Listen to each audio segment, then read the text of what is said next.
Floodcast Sit Down with Olen and Mary Steelamn. Floodcast, get in the arena.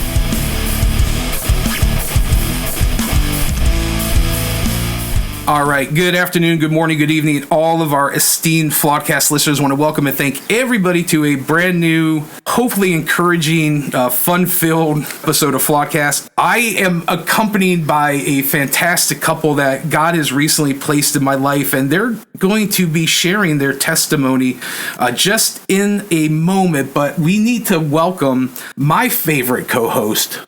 Sorry, Carl. We have Mrs. Smith with us today. Hi, babe. You're only saying that because Carl's not here? No, Carl knows. If he don't, he does now. Oh, so them be fighting words. So we had such a positive response from the episode with CJ a couple weeks ago that God's really laid on my heart that he's put a lot of people in my life. Olen is one of them within the last couple months. Yeah, a couple months. I've been really privileged to get to know him, and knowing a little bit of his story, I just felt like the Lord said, ask him if he wants to come on. And he's like, I do want to come on, but my wife is as much of the testimony as I am, so can she come? So we decided this is an exclusive for Floodcast. We're going to do a joint couple episode tonight. So I really think you guys are in for a treat. Before we get any further, we're going to do the shake and howdy one. And once again, welcome and thank everybody to another fun-filled episode of Floodcast. You can find us anywhere podcasts are. Just search Floodcast, CLE. We're on Apple, Spotify, Breaker, Anchor.fm. You can find us on the video platform Rumble. That's under Flawed Inc. We are on the Project Mockingbird social media, Facebook, X, Instagram, Getter, Gab, and Parler. That's all under Flawed Inc. In the description below, there is a link to get a copy of my book, Smith's Heart of Man Repair Manual, and our email is flawedinccle@gmail.com. Any questions, comments, or concerns, I'll make sure Mrs. Smith deals with them accordingly. File 13. I committed to CJ I would do this, and I really believe in the power of what he's doing and what the Restored Addiction Recovery Group is doing. If you know anyone that is in need of recovery, and more specific of a Christ-centered, Holy Spirit-filled recovery program, you got to reach out to CJ. The phone number is 234-571-9503. The website is restoreaddictionrecovery.com. Email is info@restoreaddictionrecovery.com. And they're on Facebook and Instagram. So feel free to reach out to them. Tell them you heard them on Floodcast. CJ recommended, and then they can get you in touch with the onboarder and find out what is needed where you're at to make sure you can get into a program. If you have any questions about it, more specific information, I know they'll be able to answer you, but CJ goes over it in great detail in the last sit down we have. But without any further ado, I want to once again welcome Olen and Mary. Thank you guys for coming. I like your co-host. Yeah, I do too. Olen and I have met, hung out a couple times, and this is the first time I get to meet his lovely wife. And I know in Revelation it says that we overcome by the blood of the Lamb and the power of our testimony. And that's what I want you guys to be able to share. So whoever wants to start, have at it. Grip it and rip it. So Mary and I, we met when we were like 18, 19 years old with some friends of ours. And there was a premier dance club back then on the east side of town called the Cosmopolitan. Yeah, it was Dude, that's a total... And I know my friends that listen to this. We got stories. I can already picture the floor and the... Yep. Yeah, go ahead. Yep. Okay.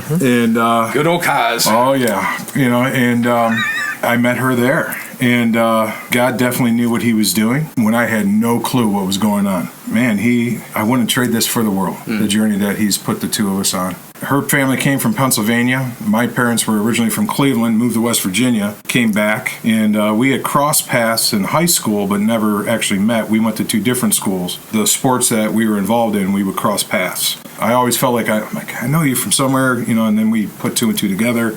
She was dating a friend of mine. I was dating this one girl, and we broke up. They broke up, and a friend of ours that's no longer around anymore, he's like, hey, man, I got this girl I think you might be interested in. It's like, I ain't looking for no one, He's like, no, he goes, I think the two of you would hit it off pretty well. And I'm like, what's her name? And he's like, Mary, such and such is ex. I go, yeah, I know her. He's like, I think you guys will hit it off. And we started talking, and she thought I was a jerk. And it was not love at first sight. It was, yeah.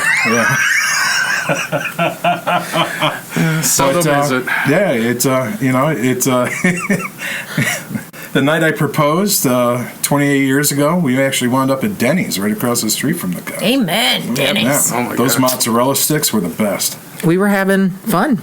We got married young. Everybody thought we were crazy.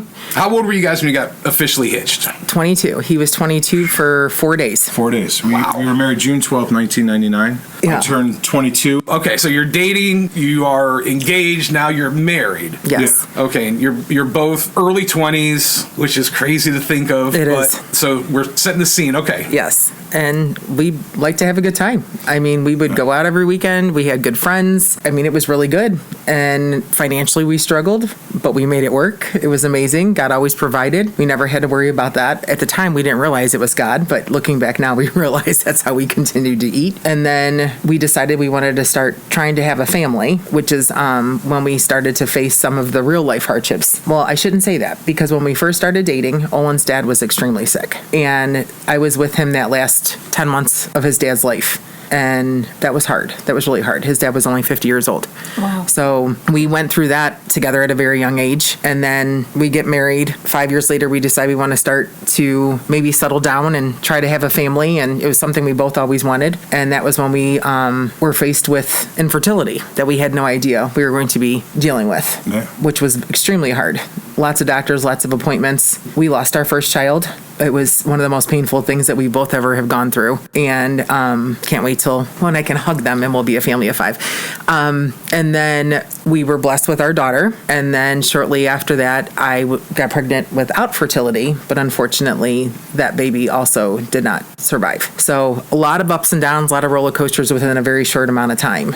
I'm incredibly sorry for your loss. And you guys are still in your mid to late 20s at this point? Correct. Yeah. Jumping back a little bit, I was so confused and beside myself. I grew up, I had a lot of trauma growing up. I had an uncle that molested me when I was a young boy, and then I had a teenage kid in the neighborhood who actually tried to take advantage of me one time.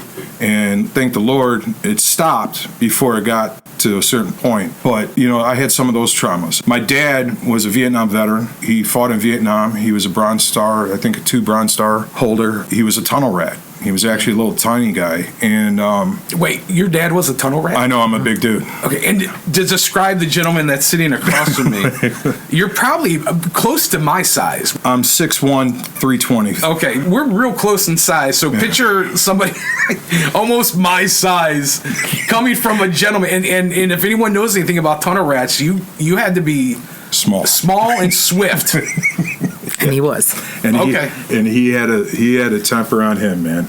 Yeah, he just he loved the Lord. I can tell you that he loved the Lord, and he loved my brother and I the best that he could. And he had a lot of demons that possessed him that he had a hard time shaking. And then here we are. I'm a teenager in high school. I'm an all-Ohio football player for Euclid Panthers back in the 90s. And back then, if you knew Euclid football back in the 90s, we were a powerhouse. And he was dying of cancer that whole time. And as I'm growing in my faith, I had gotten in trouble. I was doing drugs as a teenager and stuff like that. Got myself in a little bit of trouble.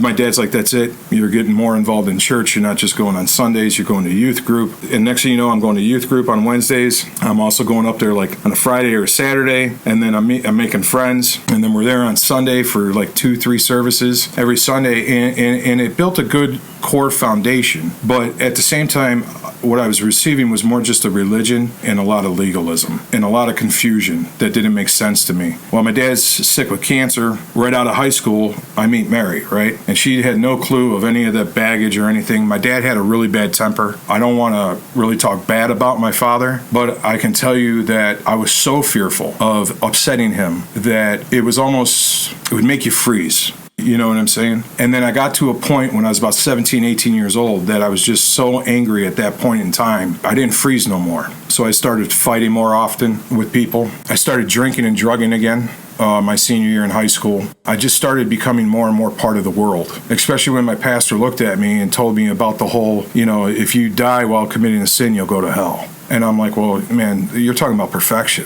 I can't be perfect. There's no way, because I knew me, right?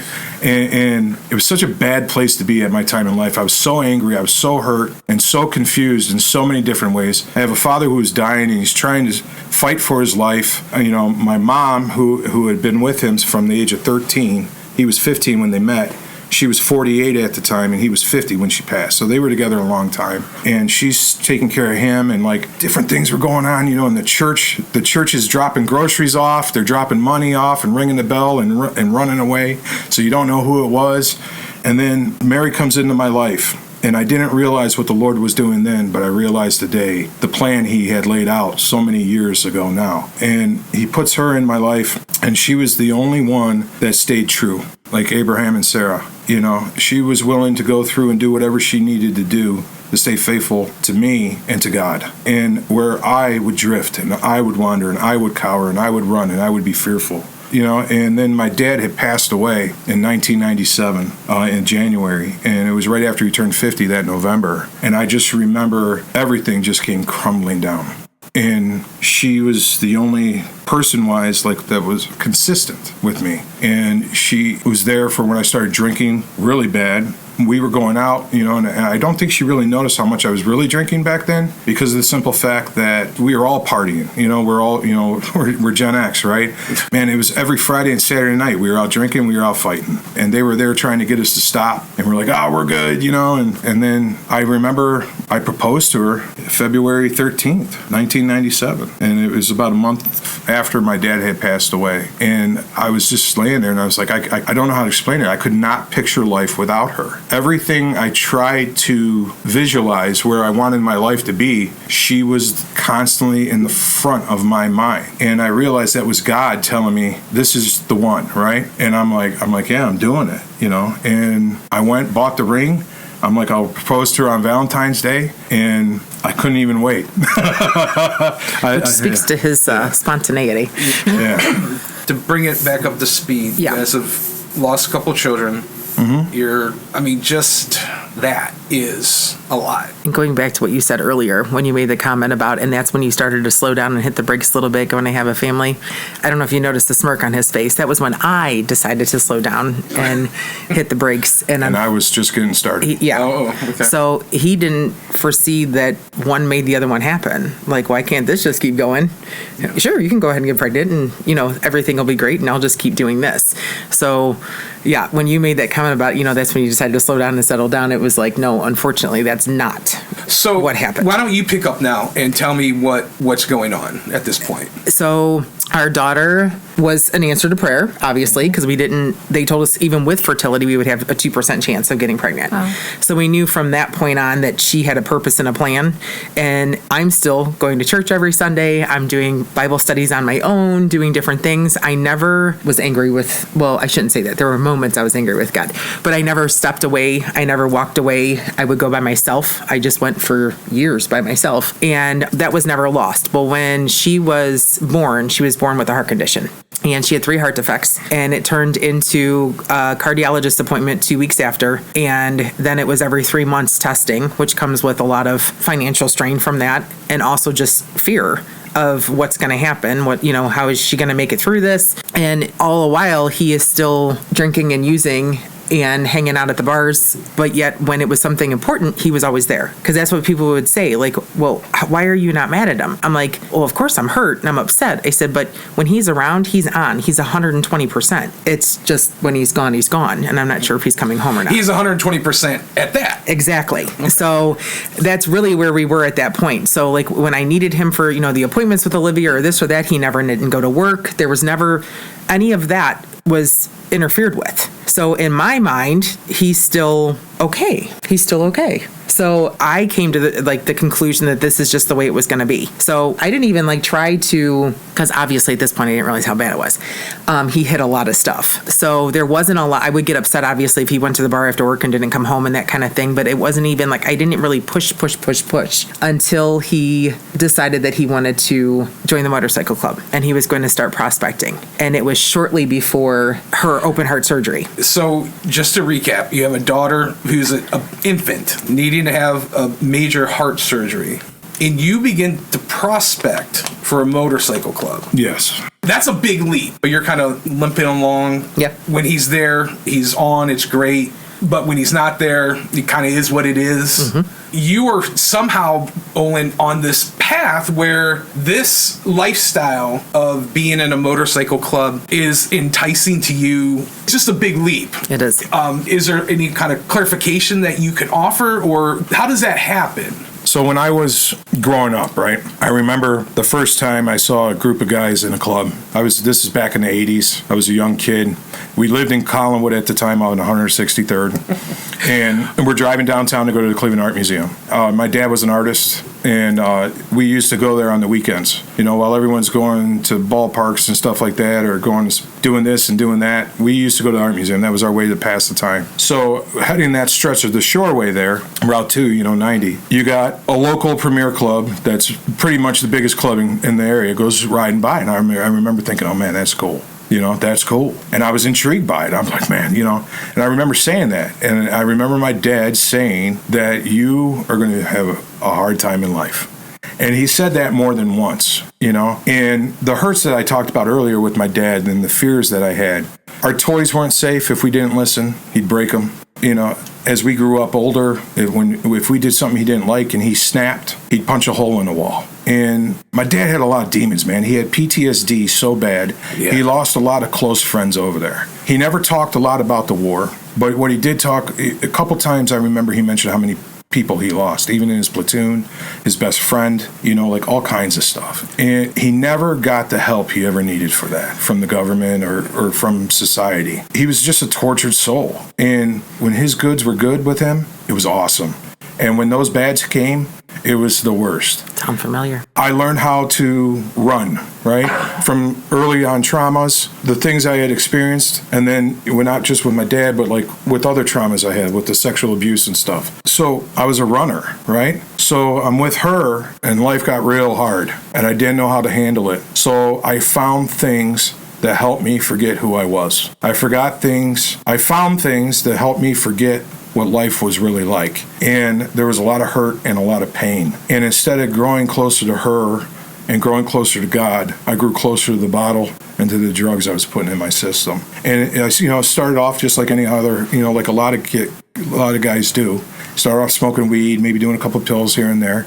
And it progressed. It progressed into cocaine. It progressed into snorting crank all the time, crystal meth, In that motorcycle lifestyle, what we were actually introduced to about 24 years of age, would you say? Well, I was going to say, when you said the big leap to prospecting, the group that we had been with and was he had been hanging with was an association. So we had been around bikers for a long time, probably 8-10 years at this point. Yeah. But it was not an MC. It was an association. It is a big difference. And it was also... And I understand MC, the motorcycle club, is like the real deal. So versus maybe the association's hangers on. Yeah, in the motorcycle world, you have your civilians, right? Those are just people, just like normal people, just riding their motorcycles for a good time. They're a motorcycle enthusiast, right? Okay.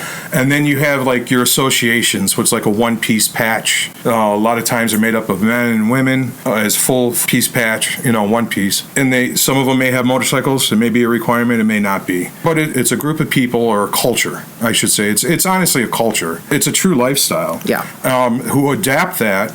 But the higher up you go within the motorcycle world, like you have a one-piece, a two-piece, a three-piece patch, right? Then you have your diamond clubs. And the diamond clubs, as we all know, all the way back to Hollister, way back in the day, where we all seen that famous picture of the booze fighter. And he's sitting there leaning back on his motorcycle, drinking a beer and a bunch of bottles all over the place. That whole 1% thing I was going to say, that's when you start getting to the 1%ers, the upper echelon. Yeah. Which is the MC, which the stronger the MC, the stronger the group, the less your family. The club does become your family. Yeah. It does become the family. And unfortunately, the club winds up being more... You actually wind up putting your own family on the back burner. The priorities change. Yeah. So that's something that we always said earlier on, was that my priorities always stayed with God and family, with our daughter and with him and our extended family, where we were still a priority, but we were on the back burner. We were number 2, 3, 4, and 5. We were never number 1. ever. So that's where we were at that point. And that's what I struggled with at the time. I'm like, now? But looking back, it was because, like he said, it was a great way to run from all the hurts and everything that was going on and the former trauma that never got addressed. Yeah. So at that point, that was the best way. Like, okay, so I already have all this and it's full.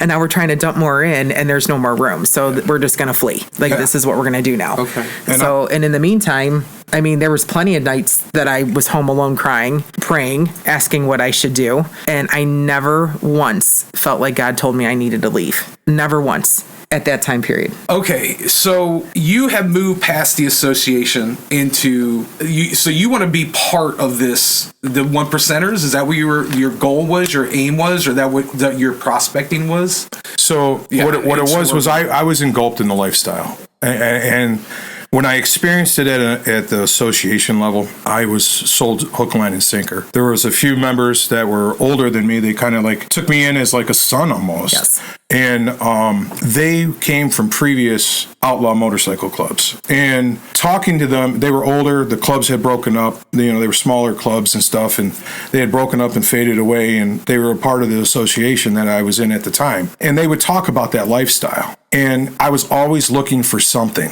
right? I always felt called to something, and I didn't know what it was. And I never felt like I had that bond with pretty much anyone or anything. I would literally feel like I was the only one in the room, no matter what family I was around, friends I was around. I felt like I was on this abyss. And it was a night sky on a little raft in the middle of nothing. And life was so empty. Even though it was so full, to me it was empty. And when I met the members of the club that I wound up joining, I felt complete. For once in my life, I actually felt like I had my wife, I have a child, and I have my club. And I started working in the trades. At the same time, I became an iron worker. And so I felt like I finally was delivered. Everything I ever longed for, I finally had. Well, in my understanding, and please correct me if I'm wrong, a lot of the more popular motorcycle clubs were primarily started from World War II vets that came home, and they didn't have that brotherhood, that unity that they had when they were overseas. They got together initially to blow off steam. We're going to take our Indians out or whatever, their early Harleys or whatever it was.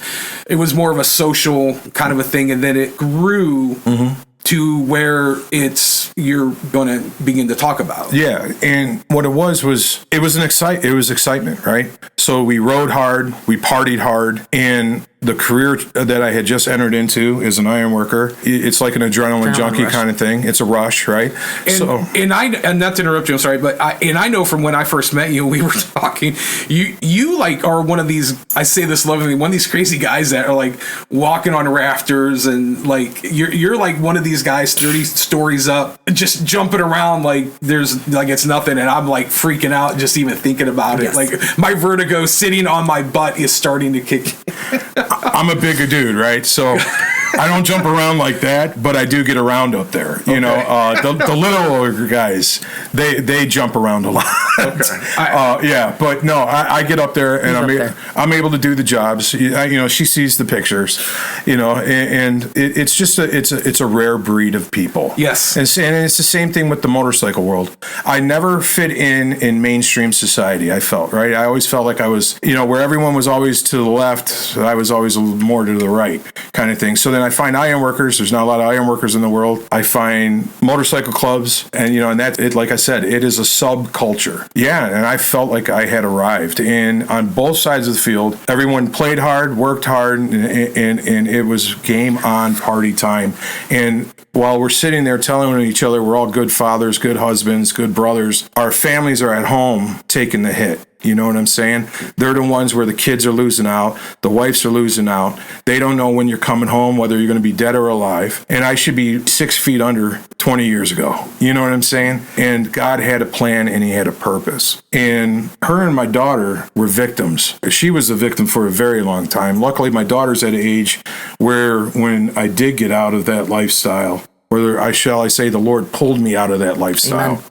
she remembers some, but she doesn't remember a lot of it, you know? And Olivia had to go in, that's our daughter's name, she had to go in for open heart when she was 2 at the Cleveland Clinic. And that was such a scary time for both of us, especially after we lost the one. And I'm praying to God, I'm like, please don't take this one. Just don't take this one. You know, you took the first one. I understand you. It's your plan. Right? And at the time, I'm not even walking with God. I'm walking on my own. And I knew he was there, because I had challenged him early on in my life to prove it to me. And he showed me that he was there and that he did exist. And I still ran from him. Instead of surrendering, I ran. And I realize now why. It's because he had a testimony that he needed built to share for healing purposes for others, right? So when we were at the clinic, that after Olivia had her open heart, she never left the room. Never. She stayed by her bedside the whole time. And I couldn't even sit in that room for more than 10 minutes. I was crawling out of my skin. And I remember I'm down outside. I'm just smoking cigarette after cigarette after cigarette. And I come back and she's livid. She goes, you can't even sit in this room for more than 5 minutes. And what it was I didn't know how to deal with life, man, on life's terms. I didn't have the tools that I needed.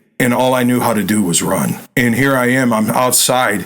I'm a big grown man, right? All burly looking and stuff like that. And I'm just a little child, man, curled up in a ball on the inside, just bawling and crying and trying to hide in a corner.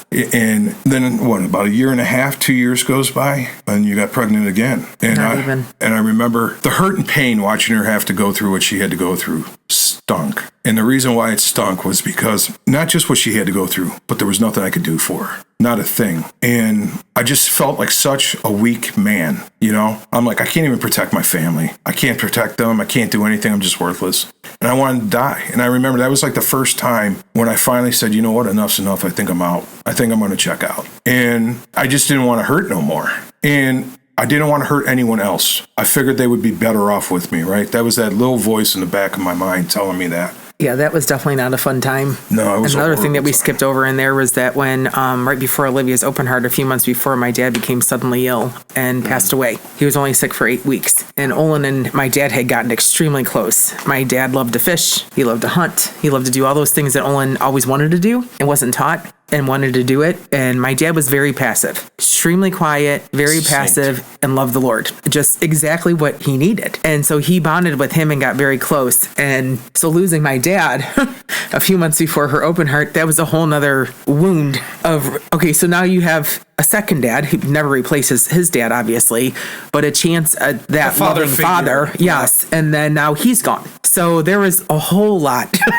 I mean, just a whole lot. Yeah. So like all of this has happened up until the time we're 32 years old. So, and then that was when, like I said, then he went with the motorcycle club. So you can see how that would be enticing. Well, I'm just thinking, like, you lose your father at a young age. You guys get married at a young age. You lose your first child at a young age. You have your second one that has really intense, out of the ordinary health problems that neither of you can really do anything outside of pray. Correct. And not to diminish the power of prayer. I can imagine it's a helpless feeling. And then you lose another child. You lose a father figure, a person, just I can tell by your reaction, of a great importance in your life. At the same time, what I'm hearing is that you're being surrounded, whether it be with the guys in the union, the iron workers, whether it be the guys bikers in general, almost like you're being torn. And I can only imagine for you, there's probably a feeling of isolation. I don't even know. I couldn't even imagine what that would be like, you know, and it's just so weird. You don't know people's story until you get to know them. Right.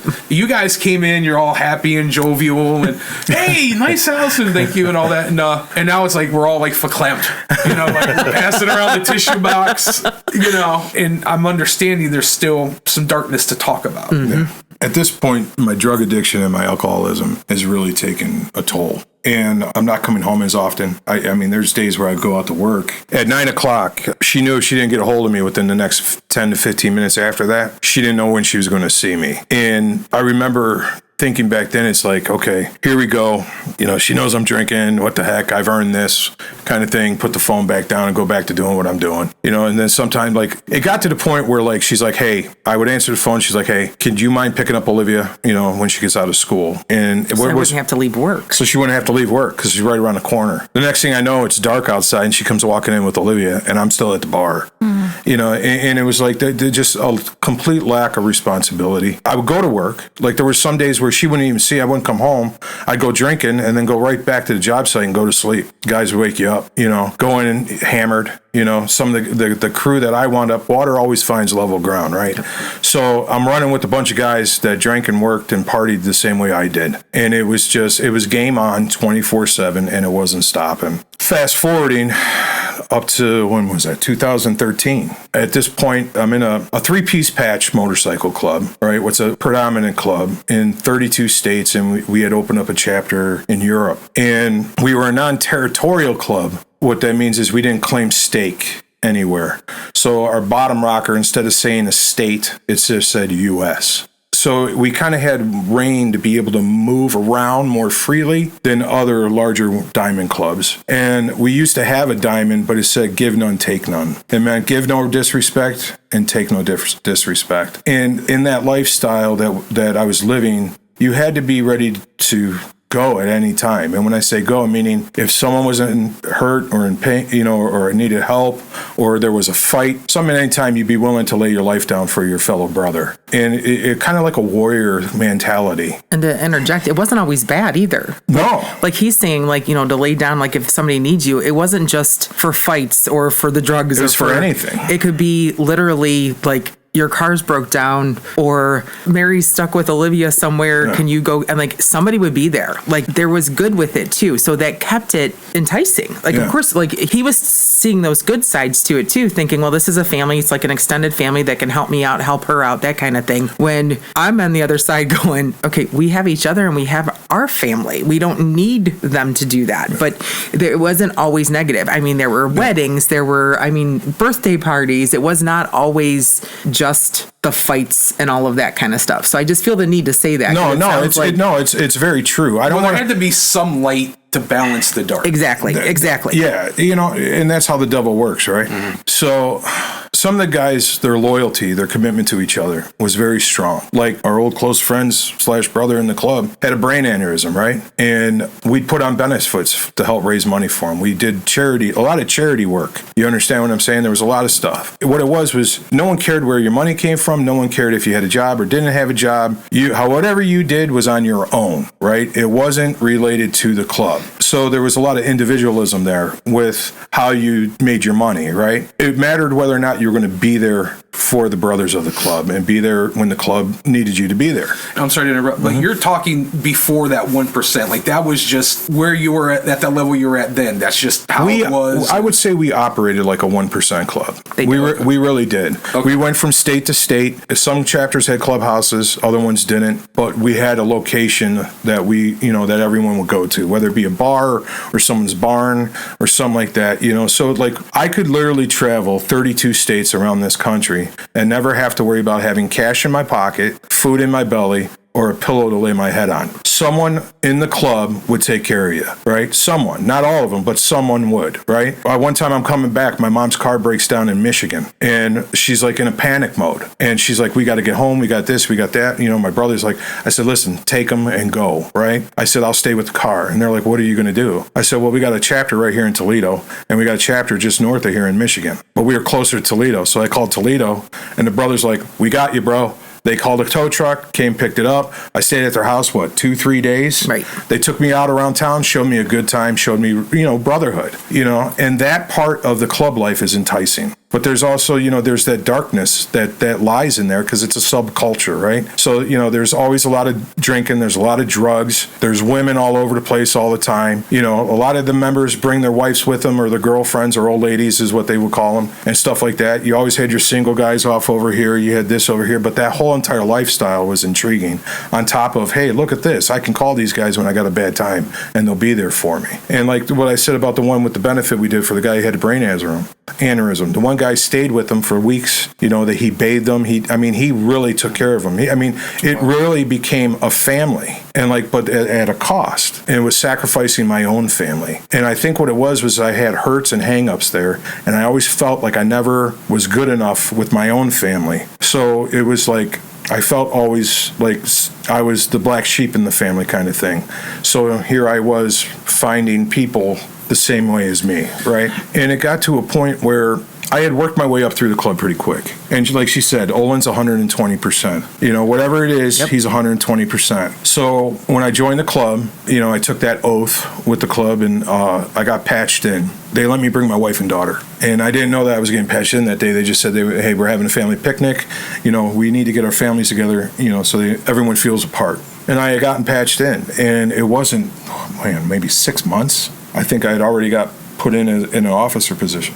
And then from there, I think like within, a year and a half, I got voted in a different position. And then about 3 years into the club, I became Sergeant Arms over the state of Ohio. And we had 8 chapters in Ohio at that time. So now here I am, I'm State Sergeant Arms, and I'm traveling all the time. I'm going from chapter to chapter to chapter to chapter. And now I'm even gone even more. They're talking to me about becoming a regional Sergeant Arms. At the time was 6 states. You get what I'm saying? Yeah. Are you still holding down your job with ironwork? The nice thing about ironworking is you can come and go. It's literally a gypsy kind of career. And a lot of guys in motorcycle clubs, they're either self-employed or they work in the trades. And the reason why you work in the trades is because you can literally go anywhere in the country and find work, right? So here I am an iron worker, so you call around, you look around, find out, oh, hey, you know, we got a chapter in Arizona. Okay, they need iron workers in Arizona. So I could go to Arizona and go work over there, you know, or Texas, or I can go to Buffalo, New York. I can go here, I can go there, you know, and still be able to provide, right? So, and I figured as long as I got money going home, she'll be happy. And that wasn't it at all. Where I used to care about money, she never has and never, I don't think ever will, to be honest with you. She's always been, what's the greatest commodity in life that you never get back? Time, right? It's all about time. And she wanted me. She didn't care about anything else. She just wanted me. And it was 2013, June 11th. And I had previously removed a couple members from the club that got caught doing some things they shouldn't have been doing. And without getting into major detail, they stole from the club. So in my position, I had to remove them. So I removed them. And we were trying to get a bunch of our merchandise back, like T-shirts and stuff like that. And they lived on the west side of town. And we lived on the east side of town. So we were on that side trying to go get the merchandise. Called, said, hey, I'm not home. Give me like an hour, I'll be there, right? Then you guys can come and grab the stuff and call it good. I noticed he runs through the red light and he walks up to the front door of the bar. Goes running in. I'm like, what's going on? And I look and there's a line of motorcycles out front. And I recognized every one of the motorcycles. I was like, oh no. He ran in there, right? Now he's getting his butt kicked. And me being me, wanting to protect my brother from any further harm, I go running in there, not knowing what to expect. And I open up the door and I just start fighting people, left and right, just start fighting. Because as far as I knew, my brother in the club at the time was in trouble. I went in and I just started cleaning the house. And when it was all said and done, it felt like an eternity at the same time while that was all happening. And it felt like a blink of an eye, too, at the same time. I remember someone yelling, the county sheriffs are on the way, you need to get out of here. And I looked at the guys that were there with me and I said, we got to go. And they didn't do anything. They were just standing there watching. You know what I mean? But at the same time, we leave. And the dude that's with me in my car, because we were in a vehicle that day, we were caging it. We get down into Medina, we're running. And we walk into this gas station. And everyone, you could have felt a pin drop when I walked in. Everyone just stopped and like stared. And I'm like, what are they looking at? I walk into the bathroom and the light turns on and I look up in the mirror and I was as solid red as could be. I was coated in his blood. Like my whole chest was coated in his blood. My face was covered in his blood. And I looked in the mirror. I didn't know who I was looking at. And I was just like, kind of like taken back for a second. And I'm like, man, what have I turned into? And I remember thinking that and but panicking all at the same time because I'm like, I got to get cleaned up because I'm going to, I don't want to get caught. And it was about a month after that, we didn't come home. I didn't come home I think I stayed out for almost a whole day, I think, before I came home. Because I called her and told her, I said, hey, cops show up? She's like, what did you do? She's at home with a little girl. She's at home with a little girl. During this whole time, what are you thinking, Mary? Well, I knew nothing about this, obviously. Well, I mean, even leading up to this, because it sounds like you're getting more and more and more into this lifestyle. Right. Well, during this time period, my mom became sick, and I was taking care of my mom, and my sister, who has MS and dementia, was living with her. So I was full-blown mom mode with Olivia and taking care of my mom and my sister. So I, of course, was upset he wasn't home or around, but at that point, I was working and taking care of them. So you were probably just your plate was so full. Yep. You couldn't okay. And of course I mean, I was upset that he wasn't around, and I was upset that was still taking a priority over us. But at this point, you're in autopilot mode. Like, I look back now, my other sister and I really, we don't know how we made it through that time period. You're literally in autopilot mode. So yeah, so we had some more hurt and some more things that we were going through with all of that. And my mom ended up passing away in 2011. So now we're in 2013. So this is still in the new part of... Still fresh. Yes. So yeah, so there was a lot of that. And of course, I could tell it was climaxing. I could tell things were not good. I could tell that he was coming home less and less and less. So I was talking to him. We were arguing, fighting about it more and more. All the time. And then he would just leave.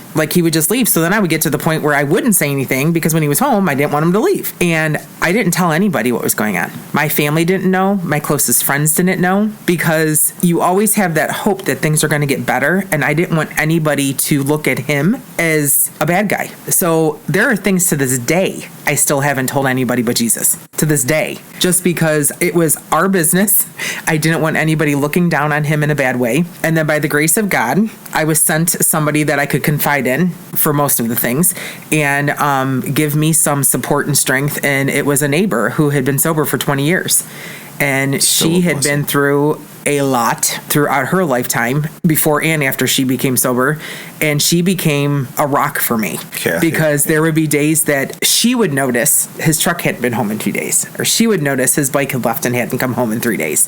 She would notice it even before I would call her. And there was times she would even when she would see him come home, she would just come over and take Olivia over, because she knew what was about to happen at our house. So, I mean, God put her in our life. I have no doubt in my mind whatsoever. No doubt. Plus, with my parents being gone, she became like an adopted grandma to my daughter also.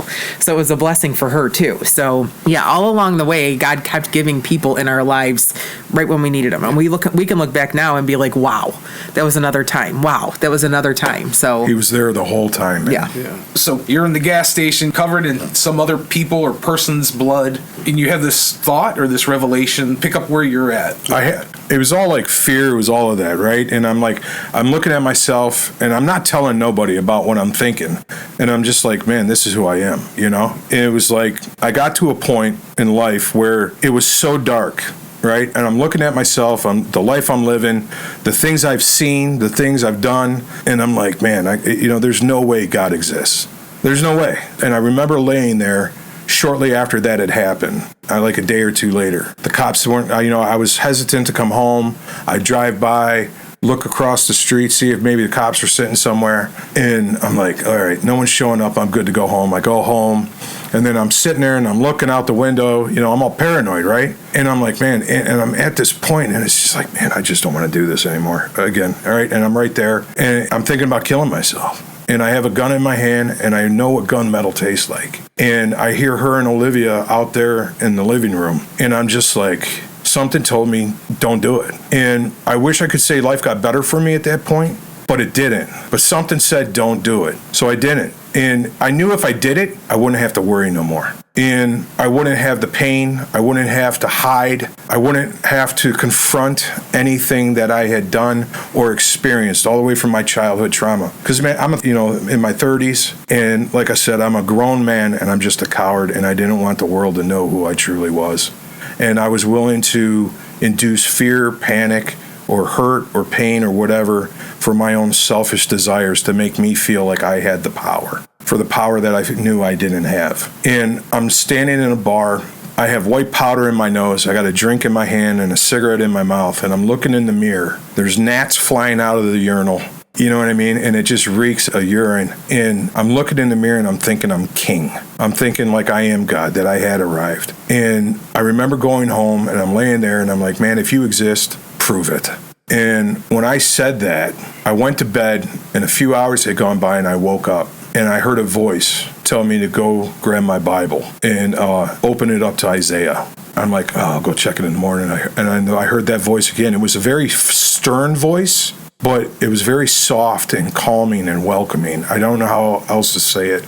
I hear, go now. So I got up and I opened my Bible up to Isaiah. But it said, I create the light in the dark. All things are created through me. And at that point in my life, I realized that God did exist, and he showed himself to me right then and there. And I remember I had this feeling, like a presence about me. And I started having like weird dreams and stuff like that, and it didn't make sense. I didn't still quit drinking yet. And it was August of 2013. My neighbor, Kathy, the one she talked about, she really was a saving grace. She used to look at me all the time and goes, you know, you're an alcoholic, right? I'm like, whatever. And I go in my house and, no, I'm not an alcoholic. She goes, oh, you're an alcoholic. You just don't realize it. She goes, or you do and you don't want to admit it. And I go, I'm not an alcoholic. I just like to have fun. And I'm telling her about the cocaine use. And she goes, yeah, and you don't have a problem? You know? And I'm like, no, I don't. And she's like, oh, you're a piece of work. And then I go to work, and there's this one guy, he's an older gentleman, right? And this is all in 2013. I walk in the shanty, and he goes, I know you. I used to be you. I had never met this man a day in my life. Wow. And he's a born-again Christian. Mm-hmm. And I'm not joking. I took 2 steps into that shanty that day, it's a trailer, and he goes, I know you. And he yells that across the shanty, and there's 40 guys in there. And I look at him, he goes, I used to be you. I mean, it was that instant. So you had some people reading your mail. Yeah. Okay. And God was throwing me signs. You know, he was using what he needed to use. You know, I had gotten in trouble. And then August came around, and there was a gentleman that our neighbor, Kathy, goes, hey, I want you to meet somebody. And he took me to my first meeting for recovery. And I wish I could say I got sober in 2013. I wish I could say I got sober in 2014, but I didn't.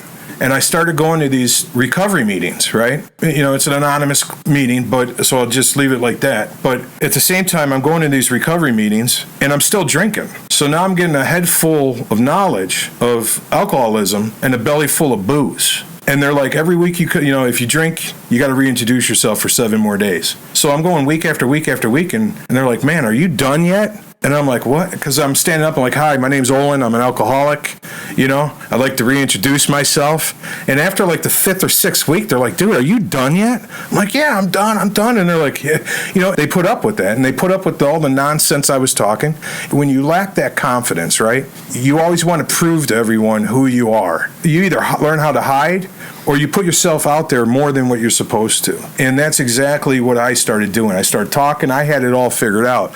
And in a room full of guys who wrote the book, I'm trying to tell them how the book goes. You know, and it's like, and they put up with that. I'm very grateful for my early beginnings in my sobriety. And I wind up going to a bar not far from where I would go to that meeting. It was like a halfway point between the bar and between the meeting and our house. And I'm there with one of my buddies, and he calls me up, and he goes, hey, meet me at this place. And I go, what? He goes, meet me at this place. And I go, okay. I go, I've never been there. So I go there, I order a beer, and I take a sip, and I look up, and one of the guys at that meeting is the DJ. He's sober, but he's DJing at the bar. And he just looks at me, and I see the look in his face. Gotta tell you, the look he had in his face was just sad. It was really sad. And it took me back to my dad. The last Christmas I spent with my dad, I was so high on marijuana dipped in wet that I had moments of clarity. And my dad at the time, from the liver and pancreatic cancer that he was dying from, he was down to like maybe 65 pounds. It was all skin and bone. He was so sunk in. Like you could see, like he couldn't even, like his eyes wouldn't even blink. It was crazy, man. You could see every little joint. And I just remember he's looking at me. I was so out of my mind. There was no hiding it.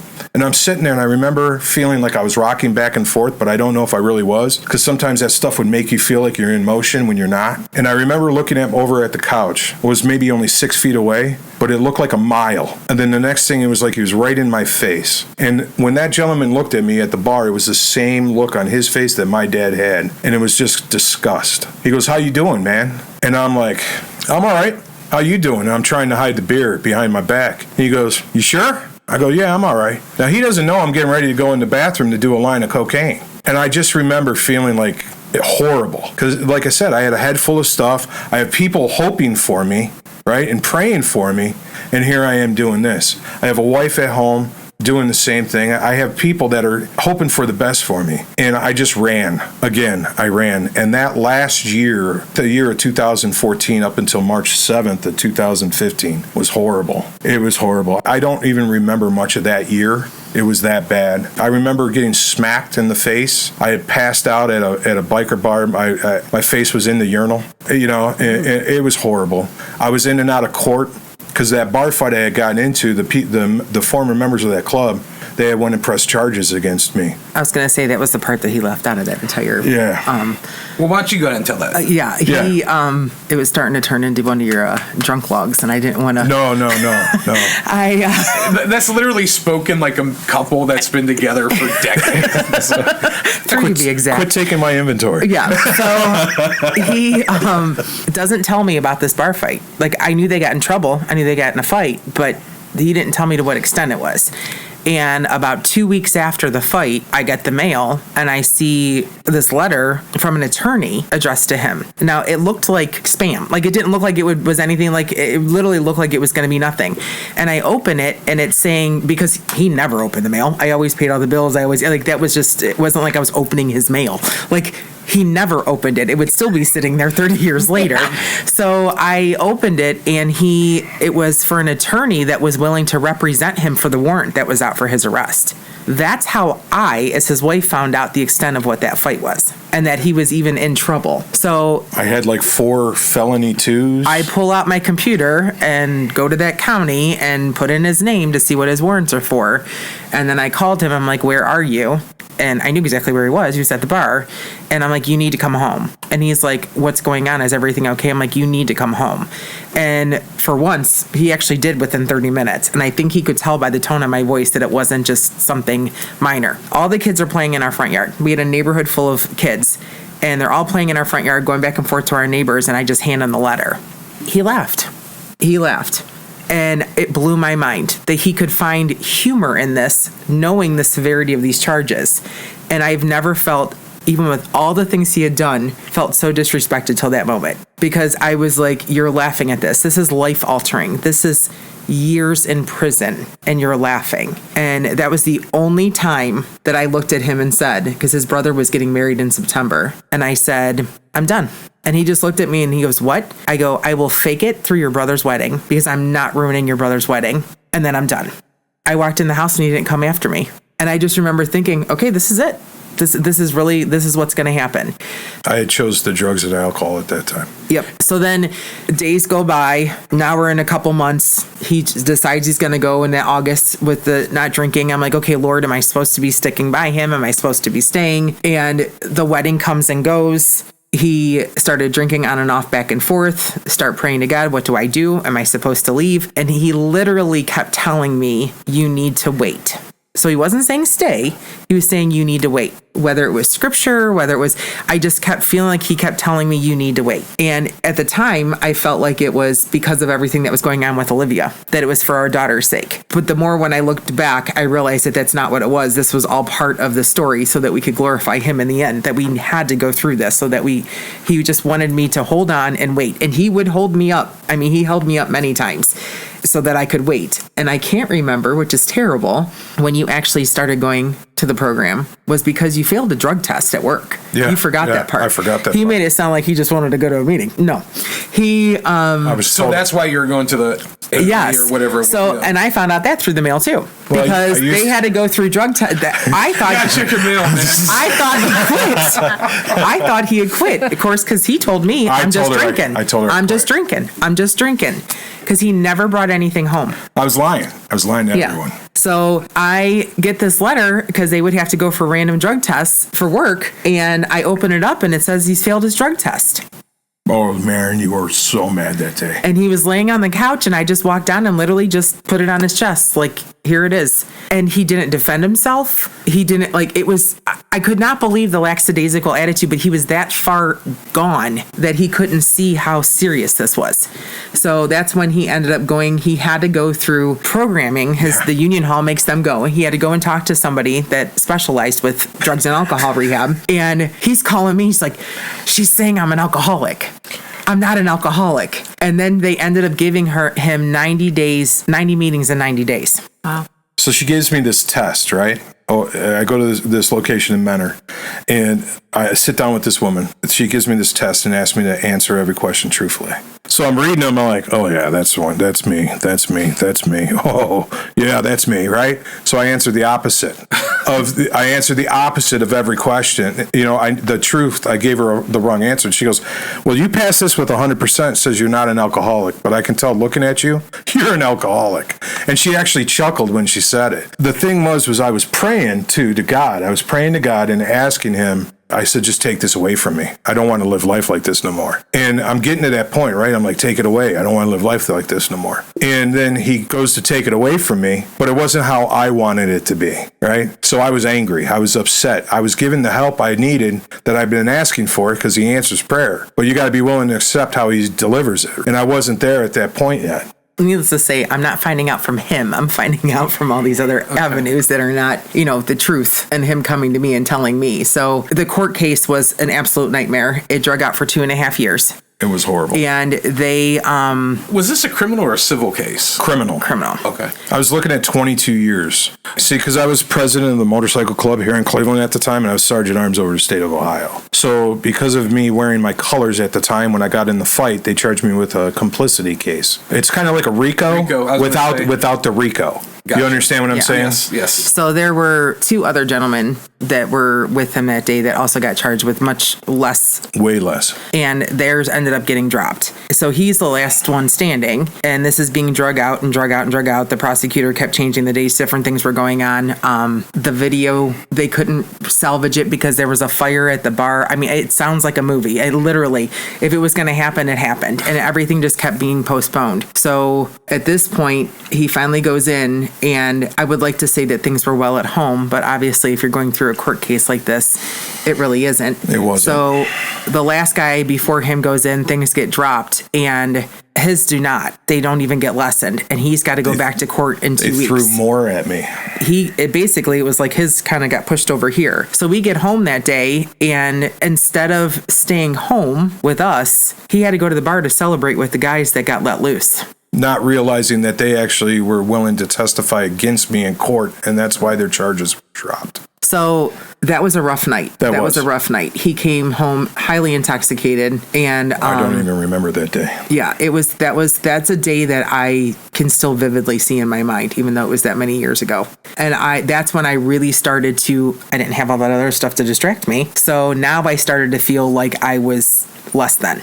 Now it's I'm not worthy enough. All this other stuff is more important, this and that. So that was really when, like I said, I didn't have all the other stuff going on with my family to distract it. Yeah. So that was when it really started to get hard. And then our daughter was getting old enough at this point to understand that daddy's not acting like daddy. And why isn't he home? And why isn't he this? And why isn't he that? So finally, a couple months later, I looked at him and said, okay, our daughter's 24. She comes home and tells us that her husband is not coming home, drinking all the time, putting a motorcycle club in front of, I went through the whole thing. This is everything that's going on to our daughter.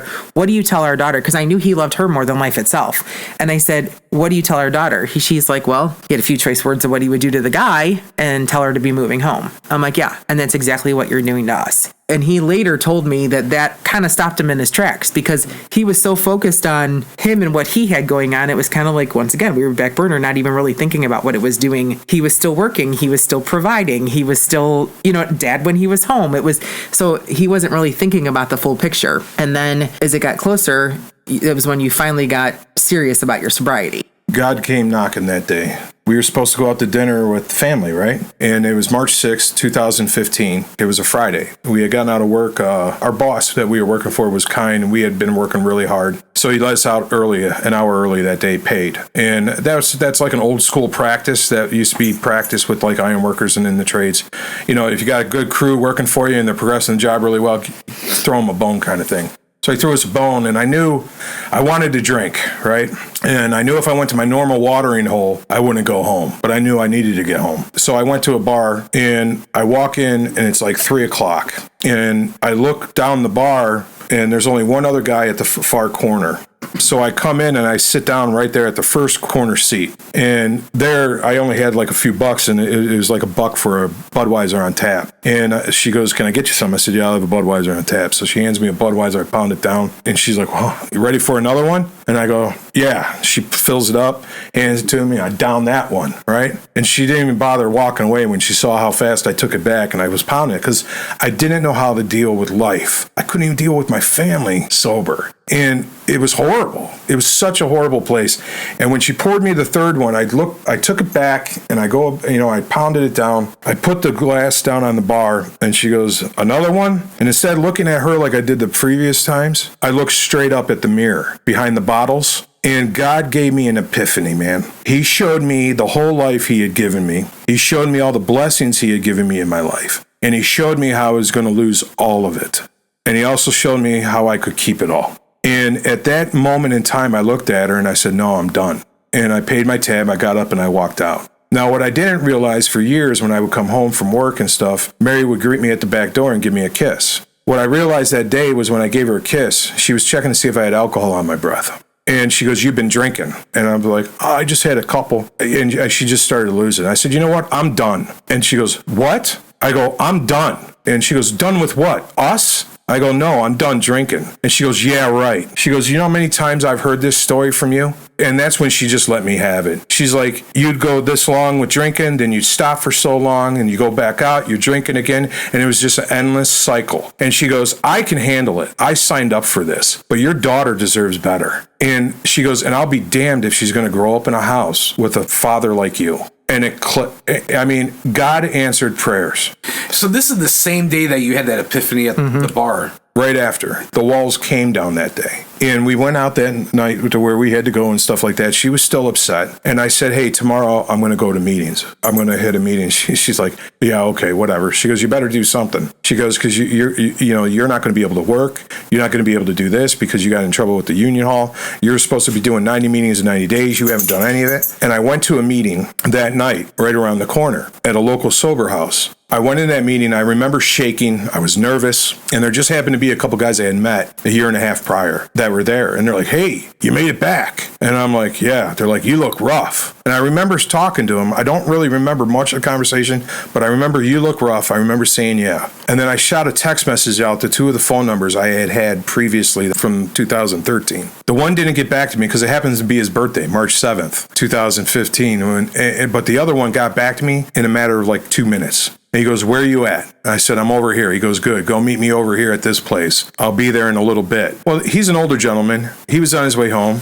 This is 9 o'clock, 9:30 at night. He's getting ready to go home and go to bed. And he came there. And he met with me. The meeting kicked off at 10:30. It ended at 11:30. He goes, "Come on, we're going over here." So then he takes me over to another sober club right around the corner on Euclid Avenue. And he stayed with me there. That meeting started at 12. It ended at 1. And he sat with me and talked to me until like 2:30, 3 o'clock in the morning. Now, mind you, she's used to a husband that's gone all the time, right? So in her mind, my first day of meetings, I'm out and I'm gone again. So I don't know what's going through her mind. I never even thought about that. That never crossed my mind because I'm so selfish and self-centered at that moment in time. I don't think about anyone other than me. I literally used everyone and everything around me for my own pleasure, right? So he goes, "Go home, get some sleep." He goes, "But when you go home, look yourself in the mirror and say, 'I love you.'" I'm like, "What?" And he goes, "Go home, say, 'I love you,' in the mirror," right? And then you get on your knees and thank God for keeping you sober today. He goes, "When you wake up in the morning, first thing you do," he goes, "you roll out of the bed, you hit your knees and say, 'I love you. Thank you, God, for another day. Please help to keep me sober.'" So I did. I didn't know what else to do. Everything I had ever tried, my best day of thinking has always got me in my worst situations. So I knew I needed to listen to whatever was being given to me. And I started going. And I hit, 100 and something meetings, I think. It was crazy, dude. I was hitting 2-3 meetings a day, like almost every day. 3 weeks in, she's like, "There ain't nothing changed other than the fact that you're just not drinking." And we're arguing and we're fighting. And I'm like, "What do you want?" Right? Me being me. What do you want from me? Right? Selfish and self-centered. "I'm not drinking. I'm doing what you want." She goes, "But you ain't even here." And she was right. I wasn't. And all I had done was replaced my drinking with sobriety. But I didn't have sobriety yet. I was on a dry drunk. I was on the pink cloud, as we call it, or, I didn't really have a spiritual awakening, but I was on a pink cloud. And I did the 90 meetings in 90 days that they asked for. And the woman was like, oh, wow, you did 100 and some meetings, and this and that. Little did she know, like, I did that in like 80 days or something like that. I'm not trying to brag, but it was just like... No, because you do 120% and you're still not facing what you need to face. Yeah, I saw something people had that I didn't. What I found was a group of people who hurt just like I did. I could relate to them, truly relate to them. And I saw them smiling. I saw them at peace. And it was a spiritual program. But God will always put the ones in your life that's supposed to be there. And everyone that he did, I didn't realize their higher power was Jesus Christ. And in that, I was able to see things and want it. I hear them talking about the time they enjoy with their families, being a part of, sitting in a room and not feeling all alone. And I had never felt that. I'm like, man, I want that. And then in that time, I had gotten some phone calls from people. Hey, man, I just got a shipment of this. Do you want anything? Stuff like that. I'm like, no, man, I'm good. I'm trying to stay sober. I'm praying every day at this point. I don't know who I'm praying to, right? It's a God of my understanding. At that time, I didn't realize there's a difference. So I'm like, no, I'm good. I'm staying sober, this and that. And everyone's like, what? What's going on? What happened to you? And they're trying to entice me. And I'm like, no, dude, you don't understand. And what God had done March 6th, 2015, when I looked in that mirror that day, was he completely, at that moment in time, the actual obsession to want to have a drink was gone. It was completely gone. But it was the only tool I knew how to hide. So the thought of wanting to go and drink was there. But the actual physical craving that I suffered from was completely gone. And I never even had to remove the alcohol out of the house. From day one. I mean, it was... We had like leftover bottles from our wedding reception how many years ago on the top shelf of the cupboard kind of thing. And the first thing I wanted to do was dump them out. And he was like, no, I'm good. It was almost like he wanted me to leave them there to prove to himself that he was good. He did not need it. And so my prayer went from asking God to take it away to saying thank you for taking it away. And then we wind up going to court. And the night before court, I was scared out of my mind. You're looking at a 22 years in prison, hard time sentence. Yes. Meaning no more motorcycle club, no more ironworking. More importantly, your wife, your daughter, your family. That's it. Lock, stock, and barrel. At this time, my daughter was 8 years old. Mm-hmm. And I'm sitting there and I'm thinking in my head, she's going to be 30 by the time I get out. I realized today what it was. Like at one point, my lawyer was like, you've been going to this program, you've been sober, this and that. He goes, we're going to use this. The courts are going to love this and that. I said, no, you're not doing that. And he's like, what? And he's looking at me. I said, listen to me, if you bring up this in court, I'm firing you. I said, I'm not getting sober to get me out of trouble. I'm not getting sober to do anything other than the fact that I can't live my life this way no more. And I was about to kill myself or trying to kill myself to wanting to live life, right? And only by the grace of God. So the night before, I was laying in bed and I said a prayer. I said, Lord, I'm willing to take accountability for my actions. It was the most sincere prayer. I said, I understand that I'm a dirtbag. I understand all the bad things I've done in my life. And it doesn't matter how I got there. I understand how wicked of an individual I truly am. And I'm willing to do whatever you see fit. Because honestly, I deserve way much more than just 22 years. And I hear God's voice. That same voice I heard with Isaiah 45:7. I create the light in the dark. And I hear everything's going to be okay. And right at that moment, I had this warm feeling run from my head to my toes. And everything, all the fear, all the anxiety, everything was just gone. And I just was like, thank you. And I knew I was just going to go in there the next day, dude. I wasn't even going to drag out a trial. I was just going to plead guilty, and whatever they gave me, I was just going to take. I wasn't going to try and plea deal, nothing. I was just like, hey, you know what? Can I save the court some time? I'm guilty, and just go with it. And even though I wasn't guilty with some of the charges that I had against me, I was like, I'm guilty. Let's get it over with. Now, what was your thought process, Mary? As I don't know if you guys are discussing this, but I was hearing about this as we were leaving for court the next day. Oh, and I said, "You're doing what? You're doing what?" Because he dreamt it the night before. Like this all happened the night before. Okay. And I said, No. Like you're taking the plea bargain because that's 3 years. I'm like, you have a daughter. To me, that made no sense. Like, what are you talking about? Okay. And it was a complete 180 because prior to that, his wall was so high and he was so angry that he was like, I'm never pleading guilty to this because I didn't do X, Y, and Z. And da-da-da-da-da. So it was the complete opposite of what he's now feeling. So I'm completely like, what is going on? And here I am, right? I'm beginning my journey with God on the right side of the fence this time. And life is I'm starting to see the grass grow. And in that, I still have have a lifestyle and a culture that I had adapted, right? And even though I knew that people had went to the grand jury and talked against me from my own club and like all these other things and like what was going on and stuff, I still was just going to go in there and say I'm guilty. Because I still had in the back of my mind, you don't talk to them. You keep your mouth shut, you take your licks, and you go, right? There ain't no plea dealing because then you're going to have to give up something. You're going to have to do this. You're going to have to do that. But it's a lie. The whole lifestyle for me, I realized was a lie. It really was a lie. There's a few of us that took that loyalty serious, and many didn't. It was just a lie. So we walked into court that day. We're sitting there. She's nervous and this and that. And she goes, I don't understand how you're able to stay so calm. I said, I'm telling you, God spoke to me last night. And the next thing you know, we hear the elevator open, and I look, and here's my sponsor. Now, he knew I was going to court. I never asked him. He never talked to him, but he showed up. So here we are, a guy who has Jesus Christ as his Lord and Savior, right? Shows up to be there with my wife and me in our worst time, not knowing if that day she's driving home alone and I'm going to prison. And he showed up to be there, not just show support for me, but he was there more or less for her. And that's when God showed me right then and there, because no one from my club showed up. They didn't even call. The ones that said they were coming never even bothered to come.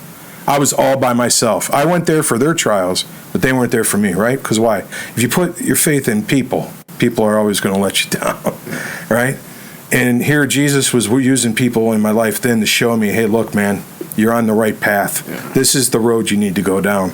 And my lawyer comes walking out right after that, and he goes, I don't know what just happened. He goes, I've never seen anything like this. The judge came up to us, me and the prosecutor, said this has gone on way too long. Plead guilty to 2 first-degree misdemeanors, and you can leave here a free man today. Right. And her jaw just drops. Now, I have a quick forgetter. Like I said, selfish and self-centered. So we go in the room to sign the paperwork, and I go, wait a minute. I'm not guilty of both of these. I'm only guilty of one. I'm not signing this. I mean, the lunacy, right? I'm still got that insanity going on. And she just looks at me and goes, sign the paper. I may have had a few other words in there at the moment, but I was very adamant for him to sign that paper. Very, very adamant. She had a point of view that she felt strongly about and invaded to you. Gotcha. So I signed the paper. We left there free man. I was still going to stay in the motorcycle club at that time. Even with all that hurt, the pain, and all the craziness that had gone on, the lack of loyalty and everything, I was still going to stay. And she's like, if you stay, we're leaving. Amen. She was done. At that time, she was finally done. And I'm like, I remember I talked to my sponsor, and he goes, dude, come on, man. I go, no, you're right. And I said, that's it. And I had a hard time. It was hard. It was hard for me to walk away from that lifestyle and from the club. Well, how many years were you involved? Like, it sounds like at least 8 to 10 years. Yes. And then with this club and the association he was with for a few years before that. So we're looking at like a 12 years, 13 years altogether. Total. Yeah. So there's a degree, and I say this with all due respect, there's a degree of programming. Oh, yeah. That is... Yeah. That has happened. Yeah. That not only do you need to battle the sobriety, you need to re-engage with your family, but there's almost like a cultish kind of programming from this group. Mm-hmm. So you're a free man, but you're not free in a sense. I turned my colors in. I went to the sergeant arms of the chapter at the time. And when I walked in, he saw I didn't have a vest on, and he saw what I had in my hand. And he's like, no way. No, this ain't happening. And I'm like, bro, I gotta go. And he's like, now him and I were very close. We had known each other for about 13 years at that time. And he was a very close friend of mine. And he was a great brother in the club. He really was. I looked at him and he's like, no, bro, you're not leaving. I'm not taking that. And I go, dude, I'm done. He goes, dude, what about this? What about that? What about all this stuff? I said, listen, I'm about to lose my wife and my daughter. I said, they're going to leave if I don't quit. You just got out of a 22-year stretch. Yeah. And he was one of the ones that was brought up on a lower lesser charge and got non-reported probation at all. He was brought up with a first-degree misdemeanor and was let go. But out of everyone in that chapter at that time, he was like the most solid guy in the chapter. And I said, I got to go, bro. And I laid it down on the table and I walked out. And he stopped talking to me instantly after that. There was no more conversations. It was like I was done, gone. And I had received a few phone calls from some other brothers in the club at the time from different chapters. They were trying to find a way to get me out bad. Out bad means like you could never fly another color again. You're completely excommunicated. Like you're no longer welcome or allowed in that lifestyle. And I have this tattoo here, TCB. It means taking care of business. And I lived by that. That was my motto. And, God had shown me a real life, a life with purpose and a life with meaning, a real meaning and real purpose, and not of my own imagination. So I walked away, and that was hard. That was real hard. And I struggled with that. And there were still moments to this day where when I see a group of guys riding down the road, I miss that. But I have that with brothers in Christ today. And that's when our journey with our faith started growing more. Our relationship started growing more. There was a healing process. I had to take an inventory and I had to get honest. And I was honest with her. And I remember the pain and the hurt that I had seen in her that day. The woman that loved me the most, that was the most consistent in my life, I had broke her heart. And I'm sitting there and I'm giving her my inventory, but I had to. And everyone was telling me, don't do it. I go, listen to me. I'm growing deeper in my relationship with Jesus. And I'm being told by him to do this, that if I want him to use me, not for my own will, but for his, I have to be willing to be an open book. And I said, Lord, I'm trusting in you blindly. I know that no matter what happens, you will see this through, that I understand this is not in vain, right? I broke her heart, man. I really did. When I started telling her my inventory and telling her how I had hurt her and stuff like that. And she had every right to walk away and every right to hate my guts. And I have to let her talk from here on out because... Well, to say that was hard is an understatement, but I also knew the program. I knew that an inventory was coming, and I was kind of dreading that day because I knew it was eventually coming. But somebody had shared with me shortly before that, Kathy, our neighbor that I was talking about, that hurt people, but healed people, heal people. And it's so true. And I knew that in order for us to heal as a couple and for him to heal, I may end up having to be hurt through that process, but it would heal us together in the end. Once again, I needed to lean on God for that. And he's right. That was when our journey, our faith grew immensely during that time period. And I remember thinking in my head, okay, this is it. This is the trial. Even more than anything else. At this point, he's left the motorcycle club. He's not facing 22 years. He's clean and sober. He's home all the time. So you'd think this is like... You're on a new chapter of life. Yeah. And this is going to be the fun part. And no, this is when the hard actually started. Like, this is when it was like, okay, we got to face it. We got to talk about it. We need to discuss it. We're not just going to sweep it under the rug. It's what we've been doing for years. And we saw where that got us. Time to face it. It's time. This is where it really started to get real. That old me had died. Yeah. That me is no longer here. Christ has completely washed me clean and made new. And sometimes he will make you go through things like I was saying, there you're going to be hurt to see his glory at the other side. And that's exactly what that entire process was. So I'm just trying to process all this. Yeah. You guys, like you said, you thinking there's a new chapter, but in reality, you may own the house free and clear, but you got to clean out the skeletons in the closet. Yes. Exactly. And this is the hard part. Mm-hmm. I can just imagine when we get in arguments and we got to we don't fight. Yes.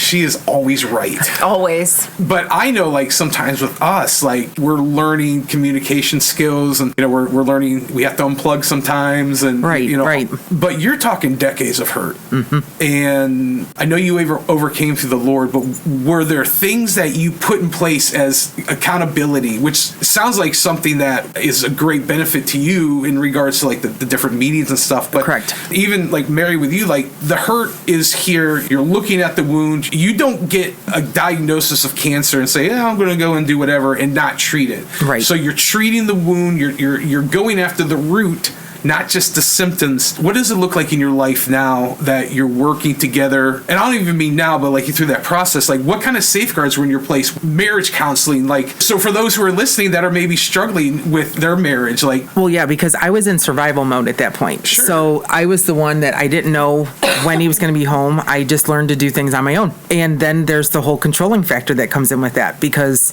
you weren't here. So of course I'm the one that always does all this stuff.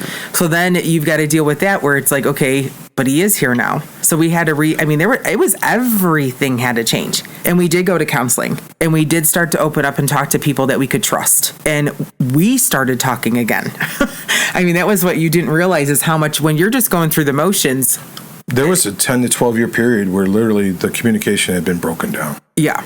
Well, if you're not home, how are you going to talk? Right. Yeah. So we started talking again, but yes, we did do marriage counseling, Christian-based, several times throughout during this process. Even like 2 years ago. I mean, I suggest that to anybody, honestly, because it is amazing when you can have a third party on the outside looking in, and how much that can help and give you those tools to lean on when you need them. Maybe not in such a monumental way, but like just on daily living. I mean, life is hard.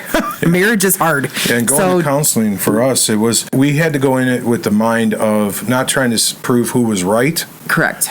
But how we could fix what was wrong, right? Yes. So it wasn't a still pointing fingers kind of thing. Yeah. And it helps. It truly does help. But I also think it's very important for it to be somebody who's Christ-centered, because 100%. If you don't have that, then you're still always waiting to talk to them. If you look into the world's all you're going to get.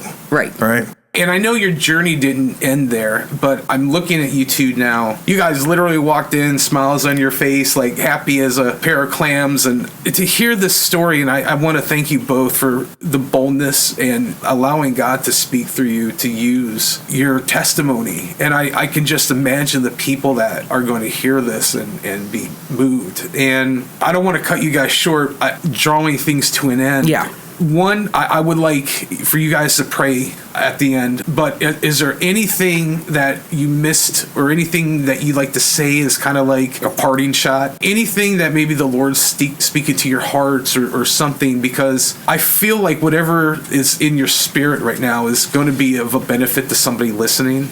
God doesn't make mistakes. And what I can honestly say, and she knows I say this all the time to people, it's not about the hurt and the pain we went through. It's about the healing that the Lord gives, right? In my life, the traumas I went through, from the sexual abuse, the drugs, alcohol, the MC lifestyle, and getting in trouble with the law, and all of that stuff, was losing 2 children, having one born with heart defects and lung defect, wasn't to cause me pain. It was to show that in this sinful world that's full of hurt and pain, what Christ can deliver you from. And in that, we have found healing, we have found peace, we found joy, we found the fruits of the Spirit, where we don't rely as much on the world today. We rely more on Christ. And in our relationship, she had always looked up, but she still had me side by side with her, and we're focusing on happiness, and we were never really evenly yoked until after the sobriety started. And after sobriety started was when both of us started looking more up than to the left and to the right. With both of us being focused on Christ, we find a deeper, more intimate relationship with each other and with Him. Because like strands of the cord, right? 3 are stronger than 2. Right. So your daughter is happy, healthy, productive. Oh yes, young lady. She's getting ready to graduate this year, and she's never let it stop her. She is actually a living testimony. Now, mind you, her one defect was a severe stenosis of her pulmonary artery, so it stunted the growth to her left lung to the point where she only had 18% function. Wow. So they had to move up her surgery, get that opened up. Never opened up to the normal rate, but it's never going to be. But her right side is making up for it still. We monitor that every year. And she plays the trumpet in the marching band. She has a thoroughbred, so she rides her 18-hand horse and does barn chores every day. She competitively shoots, and considering she was born also with torticollis, so her head was sideways, and her eyes, she had issues with her eyes and had to have eye surgery. She has no 3D, no 3 dimension, and she competitively shoots. She should not be able to do any of the things I just said. Yeah. She should not be able to do any of the things I just said. But God said, but God. So she is definitely a walking testimony. I absolutely love it. And she's full of spunk. But you know what? She had to be, because you guys as parents. And what she went through and witnessed in her younger years. I mean, she doesn't remember a lot from before that, but she remembers a lot from the beginning of sobriety part. So God definitely. But as far as a parting view from me as the partner of the person that was going through the addiction, what I can honestly say that I've been working on in the last couple years very strongly, that our relationship, like he said, with Jesus has gotten stronger, but also with each other. But I've also had to take my own inventory and realize that what has happened to me was not my fault. but it is now my responsibility to take care of it. So you can't walk around acting like you're the victim all the time because nothing ever gets better. So what happened to me was not my fault, but it's my responsibility to fix it, to get the help. I once heard somebody say, don't allow sin against you produce sin within you. Amen. Amen. And I think that's what you're Amen. saying. Yes. Yeah. Yes. So I just want to say personally, thank you both, because you kind of took me through my childhood unknowingly, but from a different perspective. I was that child, like Olivia. I dealt with a father who chose that lifestyle over his family. I grew up around bikers, rough life in that aspect. I was young. I was 4 or 5 years old, seeing a bunch of men that scared me show up in my backyard, in my pool, drinking, partying, whooping it up, women. My father had no concept of what he was doing to his nucleus. And we know, being in faith, that the enemy knows that the man is the head of the house. And if you take the man out of the household, then you're deconstructing the family, that covering. So listening to you speak is almost like what I've always wanted my father to say to me is, I'm sorry. I never knew what I was putting you girls through. My mom did exactly what you did. She was in a survival mode because she loved her husband. And she didn't want people or her family to know how horrible of a husband my father was. He was abusive to her. He would get into fights. He would get into legal problems. I watched him slug a police officer right in the face. We had a neighbor that knew when to call us over.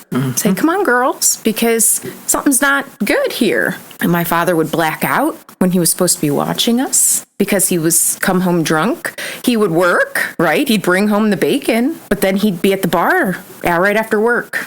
My mom would pack us in the car 12 o'clock at night and go to the bar and say, you need to come home. To the point where, like, my mom was in some situations. And again, I was young. I didn't know how much that put her through, which then in my childhood caused fallout and abuse from her because of the stress. So physically abusing. So there's a lot there. And my father's still alive and I love him very much. We have a great relationship and he's not of that world anymore. But, you know, being a prospect, he hung out in some, you know. Yes. So hearing that from you, it's almost like what I would always want to hear from him. And he's in Christ, but he's still, there are things that God's going to, I feel, always be working on him with as far as accountability and acknowledgement, because that was a lot. And sometimes you don't even remember.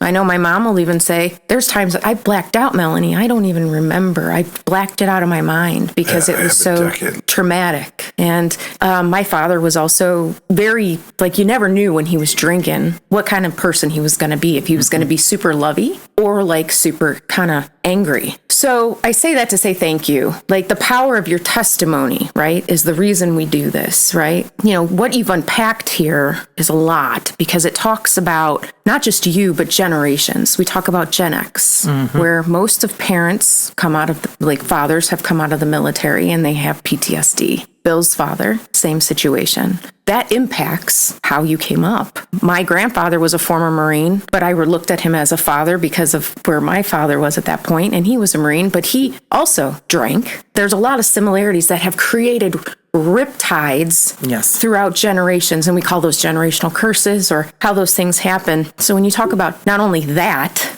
like your actual nucleus of your family, and then you throw in there childhood trauma of molestation. I mean, that's physical. That's your body. This is your temple that God is created and lives within. And someone tried to take advantage of that, or did, especially in your generation. At that point in time, there were no programs. No. You didn't step out and say, my uncle molested me. How do I deal with this? You dealt with it the way you dealt with it, and then it carried through those years, and you started to run. So from that very young age of having what you were faced with as far as a parental unit that you respected and you loved, he's your dad, your mom, you respected it, and then based on that and how things went, you went through some pretty rough things without, like you said, dealing with them. And we as people pushed that down.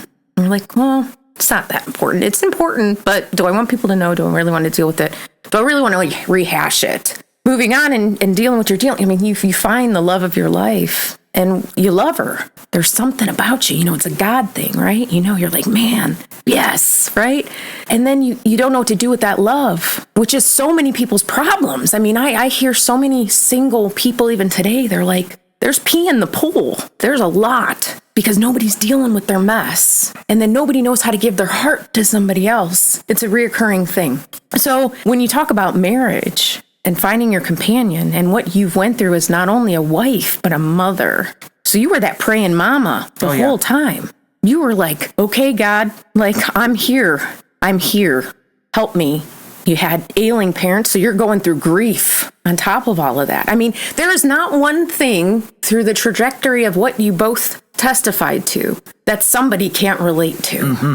I've been through my fair share of grief, but when it's your parents, in your case, like an adoptive father, but your father, you go through the sickness, which is daunting. It exhausts you because you're worried, you're caregiving. It takes everything out of you. You're working, you're a mom. So you're like, what day is it? Did I change my bra today?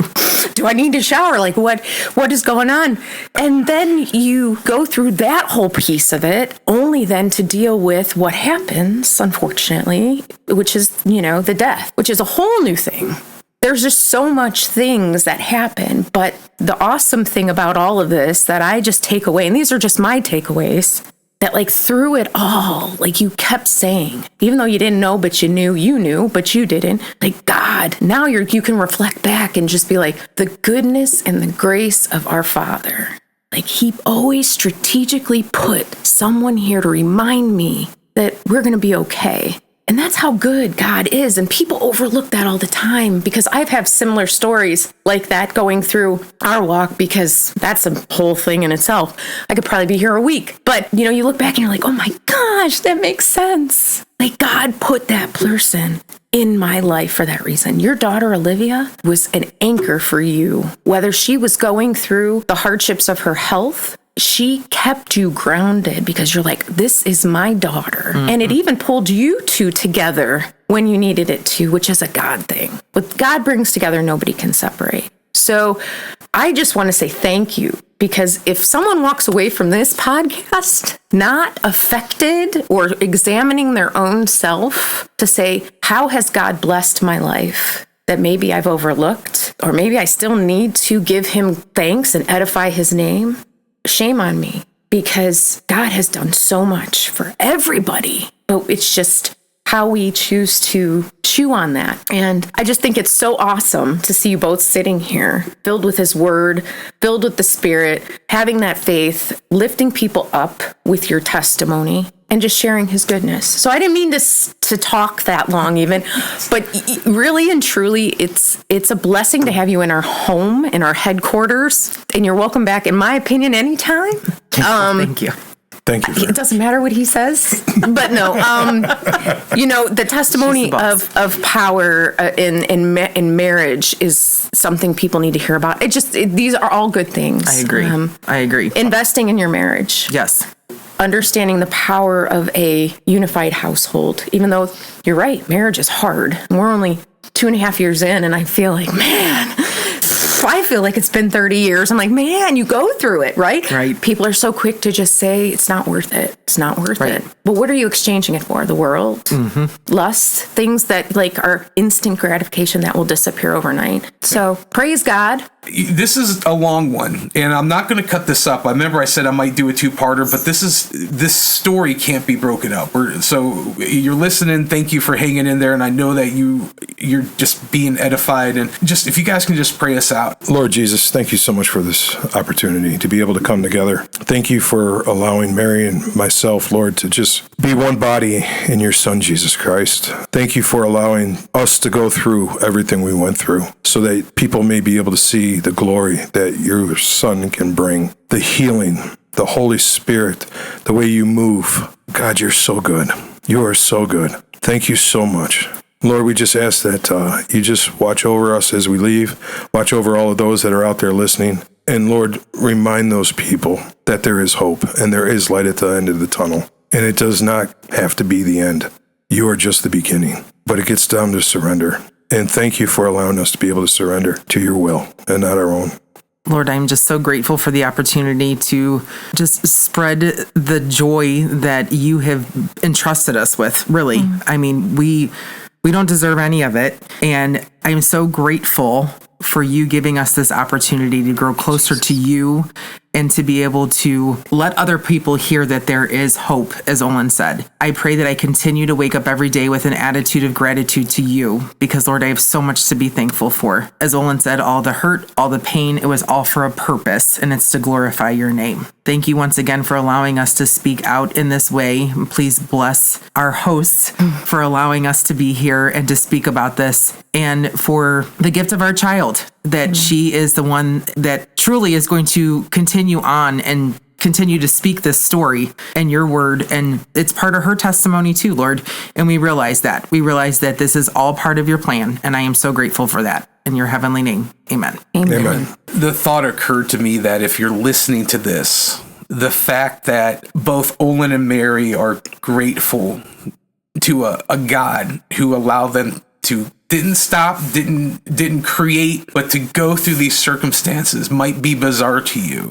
But I believe that's the whole reason for this, that you might be saying that makes no sense. Well, to be honest, the things to the mind of us in our flesh, in our humanistic level, does not make sense in lieu of the things of the Spirit. And everything that has happened, Olen walking in a dark place, the isolation and the desolation in your life, Mary, but that you can be thankful, it is something I want people to hear and wrestle with and understand. Just as Jacob wrestled with the Lord, yes, he was overcome. And I could see there, and I'm getting teary-eyed and stuff. What's going on with me? But leaky. Yeah, thank you. But so if you're listening to this, I just want you to know that's how you hear a story of decades in the making, that they can sit here at Flawedcast International headquarters and say, we're grateful for what we went through. And I'm grateful that you guys were here. You have an open door. I'm going to close this one, and I'm just thankful for everyone listening. Once again, I know it's a long one, but there is nothing in this that I think is derivative. There's nothing in here that I think isn't necessary, and there's nothing in here that I don't think you can get something. There's an old saying that said, to learn from your mistakes is wise, but to learn from other people's mistakes is genius. And hopefully I don't mean this in any kind of disrespect. If you can listen to your story and say, you know what, it didn't go well for Olen in that, it didn't go well for Mary at that time. I'm going to go a different route. Knowing Olen like I do and meeting Mary, I think that would make their hearts extremely happy. Yes. So once again, I just want to thank you guys. This is an episode you need to share. I know there's people right now that are listening that either they're struggling with their marriage or they know people who are. And they're sitting here, they're holding hands. You can tell, like, this is a couple that genuinely loves one another. It blesses me. I know it blesses my wife to see this. I'm just so grateful for you guys being bold and sharing. Yeah. And once again, you guys need to share. We ask only that you share this episode or these podcasts. And I mean this respectfully. I don't think you find this stuff in communities of faith. I don't think people are given the opportunity to be real and show their scars. And, it's like we walk around and we're holding in our bellies because we think we got to be perfect. And I think God's just like, exhale. And then you can look and say, oh, you got one too? Well, I got one too. We all have scars. And we need to come to a place where we realize that it was Christ's scars that brought us healing. It brought us redemption, and it brought us hope. And he's not ashamed of that because he did it for us. I'm going to jump in on that real quick. I keep feeling like God is telling me that 2025 is a year of restoration for so much. So if you're feeling God pulling on your heart, whoever may be listening, he's in the business of restoration. He did it for Job. He'll do it for you. He did it for CJ. CJ. Did it for I mean, Olen and Mary. If you're not seeing, Bill and I, a couple weeks ago, were deemed prom king and queen.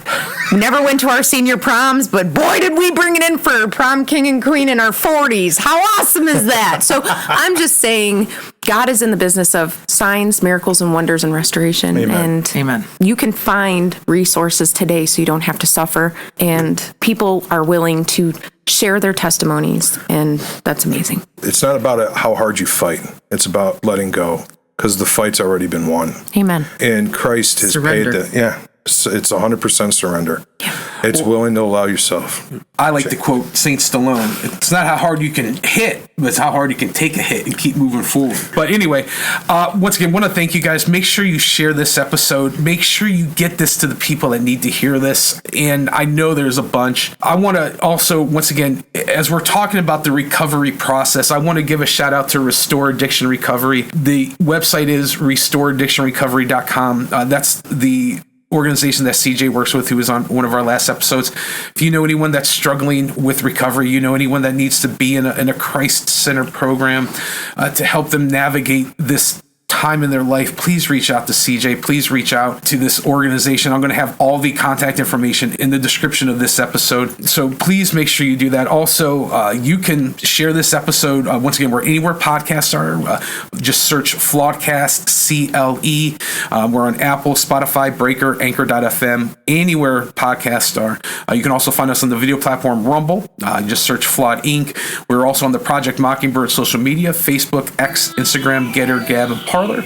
In the description below, there is a link to get a copy of my book, Smith's Heart of Man Repair Manual, and our email is flawedinccle@gmail.com. If you have anything that you want to share with Olen and Mary, I'll be very discreet. I'll just forward that information on to them, and then whatever you guys want to do, that's fine. And Mrs. Smith will be the one monitoring all that. But once again, thank you guys for being here. Thank you.